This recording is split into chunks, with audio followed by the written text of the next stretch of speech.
بات کرتے ہیں آزاد کشمیر مظفرآباد قومی کورٹ کی۔ جیسا کہ قومی کورٹ میں بہت سے مسائل ہیں، اسی مسائل پر یونائٹڈ یوتھ فورم جو ہے اس کے جو چیئرمین ہیں مشتاق حسین شاہ صاحب، انہوں نے یو اے ای سے اپنا ایک ویڈیو پیغام جاری کیا ہے۔ کیا کہتے ہیں اپنے اس ویڈیو پیغام میں، کیا پیغام ہے ان کا، آئیے دیکھتے ہیں۔ بسم اللہ الرحمن الرحیم۔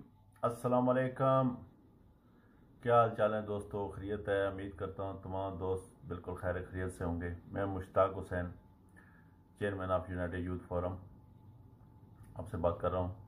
اور سب سے پہلے میں جو پاک 14 نیوز والے ہیں میں ان کا بہت مشکور ہوں اور شکریہ ادا کرتا ہوں کہ انہوں نے مجھے لائیو لیا اور یہاں یونائٹڈ یوتھ فورم کا جو ایجنڈا ہے اس کو رکھنے کا موقع دیا، اور میں ان کا تہ دل سے راجہ پرنس کا بھی بہت بہت شکریہ ادا کرتا ہوں کہ انہوں نے مجھے موقع فراہم کیا ہمیں، اور یونائٹڈ یوتھ فورم کو یہ موقع فراہم کیا۔ تو میں یہاں آپ کو بتاتا چلوں کہ یونائٹڈ یوتھ فورم ہر اس معاملے کو اٹھا رہی ہے جو کہ 35 سے 40 سال سے لوگوں کو محروم رکھا گیا ہے، وہ چاہے کسی بھی علاقے میں ہوا ہو، جلیاری میں ہو، دریا میں ہو، کنگڑ میں ہو، چوتلا میں ہو، قومی کورٹ میں ہو، چنڈگرام میں ہو، ہر علاقے کی آواز ہے یونائٹڈ یوتھ فورم۔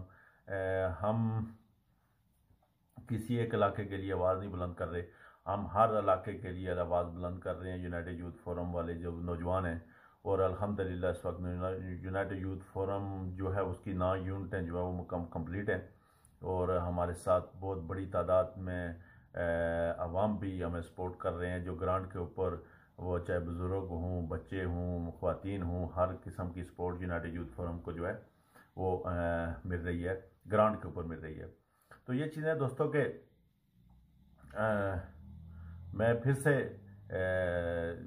چینل 14 پی کے 14 کا شکریہ ادا کروں گا کہ انہوں نے یہ موقف رکھنے کا موقع دیا یونائٹڈ یوتھ فورم کو، ان کا بہت بہت شکریہ، راجہ پرنس کا بھی بہت بہت شکریہ۔ اور اس کے بعد میں آپ کو جو ایشوز ہیں وہ آپ کو بتاتا چلوں کہ ہمارے علاقوں میں 35-40 سال سے جو محرومیاں ہیں وہ رکھی گئی ہیں، جس میں ہمارے سکول ہوں وہ بالکل زیرو پوزیشن ہے، اسپتال ہوں زیرو پوزیشن ہے، پانی کی پوزیشن زیرو پوزیشن ہے، اس کے بعد نہ سڑک کے معاملات ہمارے بالکل زیرو ہیں۔ ہم اوپر سے اگر کسی مریض کو نیچے لے کے آتے ہیں تو وہ ہاسپٹل پہنچنے تک اس کی ڈیتھ ہو جاتی ہے۔ یہ جو محرومیاں ہیں یہ 35 سے 40 سال ہمارے ساتھ زیادتی ہو رہی ہے، تو اس لیے ہم نے یونائٹڈ یوتھ فورم بنائی ہے، اور یونائٹڈ یوتھ فورم ہر علاقے کی آواز بن چکا ہے اس وقت، اور ہر آدمی جو ہے وہ یونائٹڈ یوتھ فورم کو جو ہے وہ سپورٹ کر رہا ہے۔ الحمدللہ اسی لیے کر رہا ہے کہ لوگ مایوس ہو چکے ہیں موجودہ حکومتوں یا موجودہ لیڈران سے۔ تو میں یہ سمجھتا ہوں کہ یونائٹڈ یوتھ فورم آنے والے وقت میں ہر کشمیر کے ہر علاقے میں انشاءاللہ جانے کی تیاری کر رہی ہے، اور ہر علاقے میں پھیلے گی یونائٹڈ یوتھ فورم، جو کہ جس طرح ہمارے پیچھے ہمیں کامیابیاں ملی ہیں اور آگے بھی اسی طرح ہم کامیاب ہوتے رہیں گے۔ میں اپنا طرف کرتا چلوں آپ کو کہ میں مشتاق حسین، مجھے شاید بہت زیادہ لوگ نہیں جانتے کیونکہ میں باہر ہی رہا زیادہ، یا پاکستان کے مختلف حصوں میں اپنے کاروبار یا نوکری کے سلسلے میں رہا، ابھی میں یو اے ای میں بھی اسی سلسلے میں ہوں، کہ میں نے پہلی بار 2005 کا زلزلہ آیا تھا، زلزلے کے بعد میں نے ایک سٹیپ لیا تھا، 2007 میں یو اے ای میں آیا، اور میں یہاں آ کے میں نے یہ ڈیسائیڈ کیا کہ میں ایسا کچھ کروں کہ جو ہمارے نوجوان ہیں ان کو یہاں باہر ان کو نوکریاں پرووائڈ کر کے ان کو یہاں سیٹل کیا جائے، جس میں میں الحمدللہ بہت سمجھتا ہوں کامیاب رہا۔ جس میں کم سے کم 50 سے 60 لوگ جو ہے وہ میں یونائٹڈ یوتھ فورم نہیں، عام آدمی، اس وقت یونائٹڈ یوتھ فورم نہیں تھی، سوری، تو میں اس وقت 50 سے 60 لوگ جو ہیں وہ مختلف علاقوں سے میں یہاں یو اے ای میں لے کے آیا، اور جیسا کہ آپ کو معلوم ہے کہ یہاں 50-60 لوگ یو اے ای میں لے کے آنا بڑی بات ہوتی ہے۔ پاکستان میں نوکری دلانا الگ چیز ہے، لیکن یہاں نوکری دلانا الگ چیز ہے۔ اب بھی ہمارا جو مشن ہے آگے انشاءاللہ ہمارے جو فلاحی کام ہیں وہ تو ہوتے رہیں گے انشاءاللہ، اور میں یہ سمجھتا ہوں کہ ہم یونائٹڈ یوتھ فورم آنے والے وقت میں جو ہے وہ نوجوانوں کے لیے یہ پروگرام بنا رہی ہے کہ ہم آگے انشاءاللہ مستقبل میں یونائٹڈ یوتھ فورم ہر شخص नौजवान को कोशिश करेगी कि जो नौजवान कुछ कर सकते हैं, जो पढ़े लिखे नौजवान हैं, उनको बाहर मुल्कों में सेटल किया जाए, ताकि रोड के काम तो हमारे चलते रहेंगे, वो तो इंशाल्लाह गवर्नमेंट के रिलेटेड है, वो भी हम उस पर इशू उठाते रहेंगे और आवाज़ बुलंद करते रहेंगे, और दूसरे जो हमारे तरक्याती काम है उस पर काम चलता रहेगा। लेकिन जो हम खुद कर सकते हैं वो हमें खुद करना चाहिए।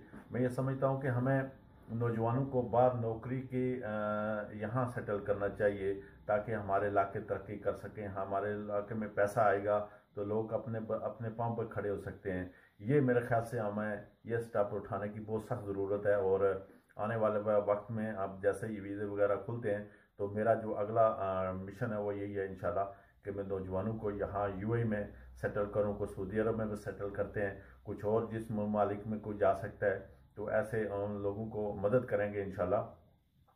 तो बाकी जो हमारा छोटे मोटे मामलात हैं, पानी वगैरह, ये तो बड़ा इशू है, वो भी इंशाल्लाह अल्लाह बेहतर करेगा।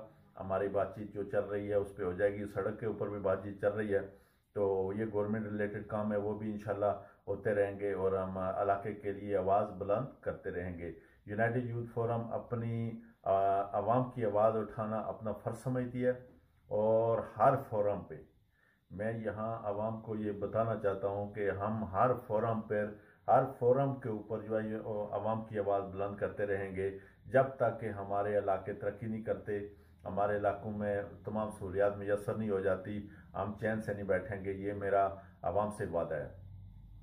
तो यहाँ और अगर मैं कुछ बात करता चलूँ, मौजूदा गवर्नमेंट या सबका गवर्नमेंट ने मुकम्मल तौर पर कश्मीर में 0% काम किए, और कश्मीरियों को आज हम अगर इस वक्त 2021 में बैठे हुए हैं तो कश्मीर को इन्होंने अभी भी 1975 वाली ज़िंदगी में बसर कर रहे हैं जो आज़ाद कश्मीर के लोग हैं। मैं ये समझता हूँ ये बहुत बड़ी ज़्यादती है। इतने बड़े बजट आते हैं, इतना बड़ा पैसा आता है, ये किधर जाता है, ये किधर लगाते हैं, ये इनको बताना पड़ेगा। इससे पहले कोई पूछने वाला नहीं था, लेकिन हमने अब ये यूनियन काउंसिल कौमी कोर्ट का जो हमारे गांव है वहाँ से ये आवाज़ बुलंद की है, जो चौथला जिलिहार से हमने ये आवाज़ बुलंद की है, जिसमें अड़ियोला, कंगोर, संगलोर, देरिया, कल्स ये टोटल इलाके उसमें आते हैं। ये टोटल लोग हम एक एजेंडे के नीचे आ चुके हैं। तो मैं ये समझता हूँ कि इंशाल्लाह जिस तरह हमारे साथ बहुत सारे मुख्तलिफ इलाकों से लोग रवाबते में हैं, इंशाल्लाह आने वाले वक्त में हम पूरे कश्मीर तक इस आवाज़ को बुलंद करेंगे और अपनी आवाज़ जो है वो हर घर तक, हर इलाके तक हम पहुँचाएँगे इंशाल्लाह। और ये जो करप्ट लोग हैं इनके साथ अब ऐसे नहीं चलने देंगे, अब इनके साथ कुछ ना कुछ होगा। और जब तक अवामी मसाइल हल नहीं होते तब तक हम जो है वो चैन से नहीं बैठेंगे। ये मेरा तमाम इन जितने भी अवानों में लोग बैठे हुए हैं इनसे मेरा ये वादा है, और आवाम से ये वादा करता हूँ कि अब हम चैन से नहीं बैठेंगे चाहे कुछ भी हो जाए। मैं यहाँ बिल्कुल ये भी एक और बात भी बताना ज़रूरी समझता हूँ कि यूनाइटेड यूथ फोरम बगैर किसी की सपोर्ट के चल रही है, अपने बलबूते के ऊपर चल रही है। नौजवान जो खर्चा खराजात कर रहे हैं वो अपनी जेब से खर्चा कर रहे हैं, वो किसी के फंडिंग से नहीं कर रहे। हम अपनी जेब से खर्चे अखराजात कर रहे हैं, जिस वजह से ये निज़ाम चल रहा है। हमारा यूनाइटेड यूथ फोरम का हमने जितने अगर जलसे भी किए या कन्वेंशन किए, ये टोटल हमने अपनी जेब से किया है। हम किसी के को ख़रीदार नहीं है या किसी के बलबूते के ऊपर काम नहीं कर रहे। तो मैं ये समझता हूँ वही आगे बढ़ता है जो अपने पाँव पे खड़ा होता है, जो अपने बलबूते पे चलता है। तो यूनाइटेड यूथ फोरम की यही खासियत है कि वो अपने बलबूते पे काम कर रही है और अपने ही सिस्टम के मुताबिक काम कर रही है। और यहाँ मैं फिर आखिर में फिर चैनल PK 14 का बहुत मशकूर हूँ कि उन्होंने मुझे ये मौका फराहम किया कि मैं जो आवाम की आवाज़ है, यूनाइटेड यूथ फोरम की आवाज़ है, उसको जो है आवाम तक पहुंचा सकूं। आपका बहुत बहुत शुक्रिया।